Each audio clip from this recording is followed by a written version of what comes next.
Good morning student, class 7। आज हम पढ़ेंगे चैप्टर 9 बसंत का चिड़िया की बच्ची। अब इसमें चिड़िया की बच्ची जो है, छोटी सी बच्ची है, वो सेठ माधव दास के बगीचे में आकर के चिड़िया की बच्ची बैठ जाती है और थोड़ा सा आराम करने लगती है। और सेठ माधव दास जो है बहुत बड़े आदमी हैं, लेकिन वो उनके पास कोई मनुष्य नहीं है और कि कोई किसी से वो बातें कर सके। वो इसलिए वे जो है चाहते हैं कि चिड़िया की बच्ची जो है उनके पास रह जाए, लेकिन चिड़िया की बच्ची वह नहीं, पिंजरे में नहीं रहना चाहती है और वह उड़ करके अपनी माँ के पास चली जाती है और माँ से कहती है कि माँ मुझे बाहर नहीं जाना। ठीक है, अब हम आज इस चैप्टर में यही कहानी पढ़ेंगे। माधव दास ने अपनी संगमरमर की नई कोठी बनवाई है। उसके सामने बहुत सुहावना बगीचा भी लगवाया है।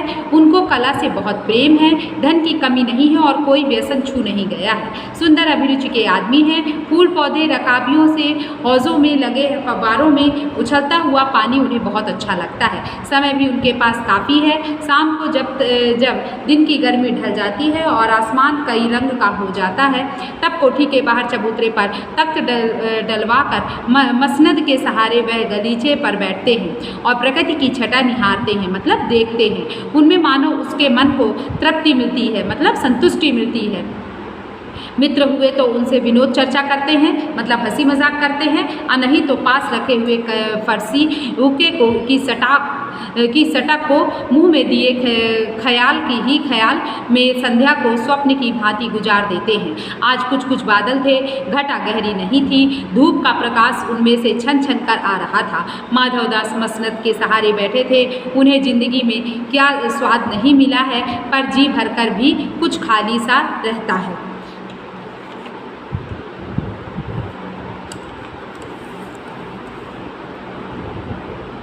उस दिन संध्या समय उनके देखते देखते सामने की गुलाब की डाली पर एक चिड़िया आन बैठी।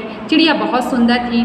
उसकी गर्दन लाल थी और गुलाबी होते होते किनारों पर जरा जरा नीली पड़ गई थी। पंख ऊपर से चमकदार स्याह थे। उसका नन्हा सा सिर तो बहुत प्यारा लगता था और शरीर पर चित्र विचित्र चित्रकारी थी। चिड़िया को मानो माधवदास की सत्ता का कुछ पता नहीं था और मानो तनिक देर का आराम भी उसे नहीं चाहिए था। कभी पर हिलाती थी और कभी फुदकती थी। वह खूब खुश मालूम होती थी। अपनी नन्ही सी चोंच से प्यारी प्यारी आवाज़ निकाल रही थी। माधवदास को वह चिड़िया बड़ी मनमानी लगी। उसकी स्वच्छंदता बड़ी प्यारी जान पड़ती थी। माधवदास को वह चिड़िया की स्वतंत्रता उसे बहुत अच्छी लगती थी। कुछ देर तक वह उस चिड़िया का इस डाल से उस डाल तक थिरकना देखते रहा। उस समय वह अपने आप बहुत कुछ भूल गए और उन्होंने उस चिड़िया से कहा, आओ तुम बड़ी अच्छी आई।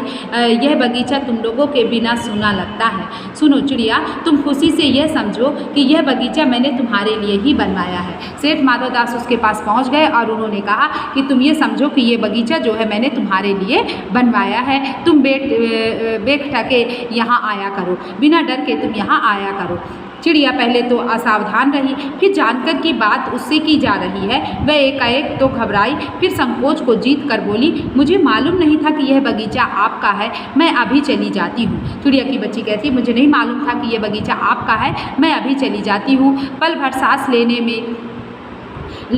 मैं यहाँ टिक गई थी। माधवदास ने कहा, हाँ बगीचा तो मेरा है, यह संगमरमर की कोठी भी मेरी है, लेकिन इस सब को तुम अपना ही भी समझ सकती हो, सब कुछ तुम्हारा है। इस तरह से माधवदास जो है उसे लालच देने का प्रयास करने लगता है। तुम कैसी भोली हो, कैसी प्यारी हो, जाओ नहीं बैठो, मेरा मन तुमसे बहुत खुश होता है, तुम्हारे आने से मेरा मन बहुत खुश होता है, इसलिए तुम जाओ नहीं, यहीं पर बैठो। चिड़िया बहुत कुछ सकुचा गई। उसे बोध हुआ कि यह उससे गलती तो नहीं हुई कि वह यहाँ बैठ गई है। उसका थिरकना रुक गया। भयभीत सी वह बोली, मैं थक कर यहाँ बैठ गई थी, मैं अभी चली जाऊँगी। बगीचा आपका है, मुझे माफ़ कर दें। बगीचा आपका है, आप मुझे माफ़ कर दीजिए, मैं अभी यहाँ से चली जाऊँगी। माधवदास ने कहा, मेरी भोली चिड़िया, तुम्हें देखकर मेरा चित्त प्रफुल्लित हुआ है। मेरा महल भी सूना है, वहाँ कोई भी चहचहाता नहीं है। मेरा महल सूना है मतलब कोई भी जीव नहीं है वहाँ पर, और कोई भी चहचहाने वाला मेरे घर में नहीं है। तुम्हें देखकर मेरी रागनियों का जी बहलेगा। तुम कैसी प्यारी हो, यहाँ ही तुम क्यों ना रहो। चिड़िया बोली, मैं माँ के पास जा रही हूँ सूरज की धूप खाने और हवा से खेलने और फूलों से बात करने में जरा घर से उड़ाई थी। अब सांझ हो गई है और माँ के पास जा रही हूँ। अभी अभी मैं चली जा रही हूँ, आप सोच ना करें, मैं अभी चली जा रही हूँ। माधवदास ने कहा, प्यारी चिड़िया पगली मत बनो, देखो तुम्हारे चारों ओर तरफ कैसी बहार है।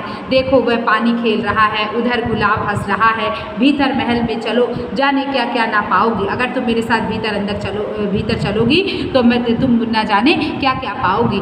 मेरा दिल वीरान है, सेठ माधवदास का कहते हैं कि मेरा दिल वीरान है, वहाँ कब हंसी सुनने को मिलती है। मेरे पास बहुत सा सोना मोती है, मेरे पास सोना मोती है। सोने का एक बहुत सुंदर घर मैं तुम्हें बना दूंगा, मोतियों की झालर उसमें लटकेगी। तुम मुझे खुश रखना और तुम्हें क्या चाहिए। माँ के पास बताओ क्या है, तुम यहाँ भी सुख से रहो मेरी भोली गुड़िया। और इस तरह माधवदास चिड़िया से कहता है कि तुम मेरी भोली गुड़िया, मैं तुम्हारे लिए सोने का कमरा बनवा दूंगा, झालर लगवा दूंगा, और इसलिए तुम्हारी माँ के पास तो कुछ नहीं रखा, इसलिए तुम मेरे पास रहो। इस तरह चिड़िया को लालच देने का प्रयास सेठ माधवदास करने लगते हैं।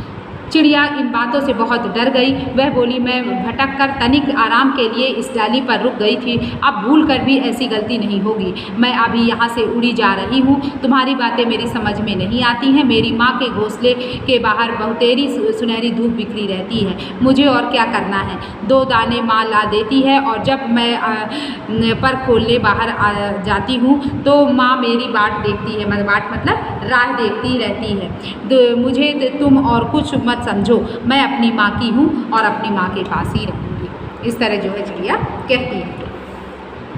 माधवदास ने कहा, भोली चिड़िया तुम कहाँ रहती हो, तुम मुझे नहीं जानती हो। भोली चिड़िया तुम मुझे नहीं जानती हो, तुम कहाँ रहती हो। चिड़िया, मैं माँ को जानती हूँ, भाई को जानती हूँ, सूरज को और उसकी धूप को जानती हूँ, घास पानी और फूलों को जानती हूँ।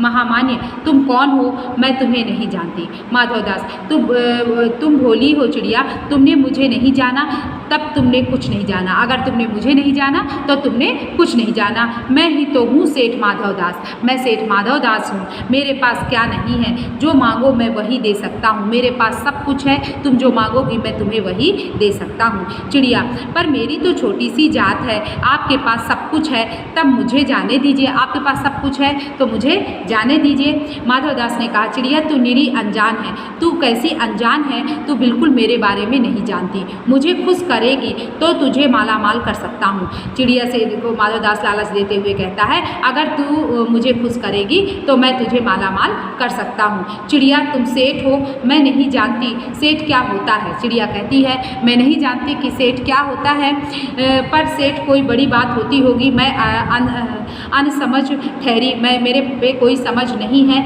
माँ मुझे बहुत प्यार करती है, वह मेरी राह देखती होगी। मैं माला माल होकर क्या करूँगी, मैं माला माल होकर के क्या करूँगी। माँ मेरी राह देख रही होगी। मैं नहीं जानती माला माल किसे कहते हैं, क्या मुझे वह तुम्हारा माला माल होना चाहिए। सेठ, अरे चिड़िया तुझे बुद्धि नहीं है, तू सोना नहीं जानती। सोना उसी की जगत को तृष्णा है, तृष्णा मतलब लालच, उसी को जगत की लालच है। वह सोना मेरे पास ढेर का ढेर है। तेरा घर समूचा सोने का होगा, अगर तू मेरे पास रहेगी तो तेरा घर पूरा सोने का होगा। ऐसा पिंजरा बनवाऊंगा कि कहीं दुनिया में ना होगा। मैं तुम्हें ऐसा पिंजरा बनवाऊंगा कि दुनिया में कहीं ऐसा नहीं होगा, ऐसा कि तू देखती रह जाएगी। तो उसके भीतर थिरक खुदक कर मुझे खुश करियो और तेरा भाग्य खुल जाएगा। तू मुझे थिरक थिरक कर मुझे तुम खुश करना और तुम्हारा भाग्य खुल जाएगा। तेरे पानी पीने की कटोरी भी सोने की होगी। इस प्रकार वह चिड़िया को लालच देता है कि तेरे पीने की जो कटोरी है वह भी सोने की होगी। तो किसी भी जीव को जो है गुलामी पसंद नहीं है। सभी जीव जो है स्वतंत्र रहना चाहते हैं। पक्षी पिंजरे में बिल्कुल बंद नहीं रहना चाहते। आपने फर्स्ट चैप्टर में भी ये चीज़ जाना था कि चाहे उसे सोने की कटोरी दे दी जाए कि मैं स्वादिष्ट पकवान रखे जाएं, लेकिन मैं फिर भी पिंजरे में कैद रखना नहीं चाहती। यहाँ पर छोटी बच्ची चिड़िया की है और उसे जो है सेठ माधवदास कैद करना चाहते हैं और कहते हैं कि मैं तुम्हें सोने का पिंजरा बनवा दूंगा, सोने की कटोरी में स्वादिष्ट पकवान दूंगा। लेकिन वह कहती है, नहीं मुझे नहीं रहना, मुझे स्वतंत्रता बहुत प्रिय है, मैं अपनी माँ के पास जाऊँगी।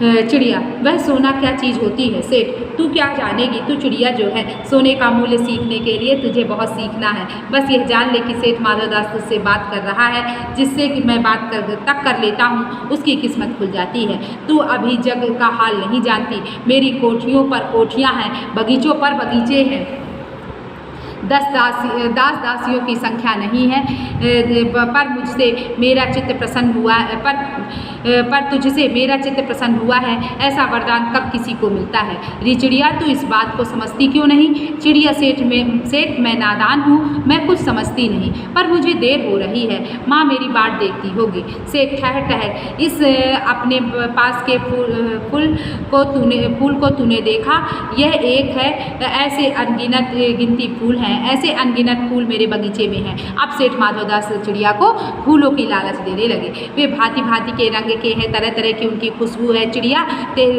तैने मेरा चित्त प्रसन्न किया है और वे सब फूल तेरे लिए खिला करेंगे। अब ये जो फूल हैं वो तेरे लिए ही खिला करेंगे, क्योंकि तूने मुझे प्रसन्न किया है। वहाँ घोंसले में तेरी माँ है, पर माँ क्या है, इस बाहर के सामने तेरी माँ क्या है, इस बाहर के सामने तेरी माँ क्या है। वहाँ तेरे घोंसले में कुछ भी तो नहीं है। तू अपने को नहीं देखती, कैसी सुंदर तेरी गर्दन है, कैसी रंगीन देह है। तू अपने मूल्य को क्यों नहीं देखती। मैं तुझे सोने से मढ़कर तेरे मूल्य को चमका दूंगा। तैने मेरे चित्त को प्रसन्न किया है, तू मत जा, यहीं रह जा। और इस तरह सेठ माधवदास कहते हैं कि तू मत जा और तू यहीं पर रह जा। चिड़िया, सेठ मैं अपने को नहीं जानती, इतना जानती हूँ कि माँ मेरी माँ है और मुझे यहाँ देर हो रही है। सेठ मुझे रात मत करो, रात में अंधेरा बहुत हो जाता है और मैं राह भूल जाऊँगी। सेठ ने कहा, अच्छा चिड़िया, जाती हो तो जाओ, पर इस बगीचे को अपना ही समझो, तुम बड़ी सुंदर हो। यह कहने के साथ ही सेठ ने एक बटन दबा दिया और उसके दबने से दूर कोठी के अंदर आवाज़ हुई, जिसे सुनकर एक दास झटपट भागकर बाहर आया। यह सब क्षण भर में हो गया और चिड़िया कुछ भी नहीं समझी और चिड़िया नहीं समझ पाई, क्योंकि ये एक क्षण में हो गया। सेठ कहते रहे, तुम अभी माँ के पास जाओ, तुम अभी माँ के पास जाओ, माँ बाट देखती होगी, पर कल आओगी ना, कल आना, परसों आना, रोज आना। यह कहते कहते दास को सेठ ने इशारा कर दिया और वह चिड़िया को पकड़ने के जतन में चला और वह जो दास था वह चिड़िया को पकड़ने की कोशिश करने लगा। सेठ कहते रहे, सच तुम ये बड़ी सुंदर लगती हो, तुम्हारे भाई बहन हैं, कितने भाई बहन हैं। और इस तरह सेठ जो है अपनी बातों में उसे बहला फुसला रहे थे। चिड़िया, दो बहन एक भाई। चिड़िया कहती है कि दो बहन और एक भाई है, पर मुझे देर हो रही है, हाँ जाना, अभी तो उजेला है। दो बहन एक भाई है, बड़ी अच्छी बात है। पर चिड़िया के मन के भीतर जाने क्यों चैन नहीं था। वह चौकन्नी हो चारों ओर देखती थी। उसने कहा, सेठ मुझे देर हो रही है। सेठ ने कहा, देर अभी कहाँ, अभी उजेला है मेरी प्यारी चिड़िया, तुम अपने घर का इतने और हाल सुनाओ, तुम अपने घर का मुझे और हाल सुनाओ, भय मत करो। चिड़िया ने कहा, सेठ मुझे डर लगता है, माँ मेरी दूर है, रात हो जाएगी तो राह नहीं सूझेगी। इतने में चिड़िया को बोध हुआ कि जैसे एक कठोर स्पर्श उसके देह को छू गया और वह चीख देकर चिचियाई और एकदम उड़ी। नौकर के फैले हुए पंजे में वह आकर भी नहीं आ सकी और वह उसके पंजे में आकर भी नहीं आ सकी। चिड़िया की बच्ची वह आकर भी नहीं आ सकी। तब वह उड़ती हुई एक सांस में माँ के पास गई और माँ की गोद में गिरकर सुबकने लगी। ओ माँ करने लग गई। माँ ने बच्ची को छाती से चिपटा कर पूछा, क्या है मेरी बच्ची, क्या है। पर बच्ची काँप कर माँ की छाती से और चिपक गई। बोली, कुछ नहीं, बस सुबकती रही, ओ माँ करती रही। बड़ी देर में उसे ढाढ़स बंधा और तब वह पलक मीच कर उस छाती में भी चिपक कर सोई, जैसे अब पलक ना खोलेगी। और वह चिड़िया डर गई और अपनी माँ की छाती से चिपक गई कि ऐसा लगा जैसे चिड़िया अब अपनी आँख ना खोलेगी, क्योंकि वह बहुत डर गई थी। इसे जैनेंद्र कुमार ने लिखा है इस चैप्टर को। और इतना समझ में आया, जो नहीं समझ में आया डाउट क्लास में पूछ लीजिएगा।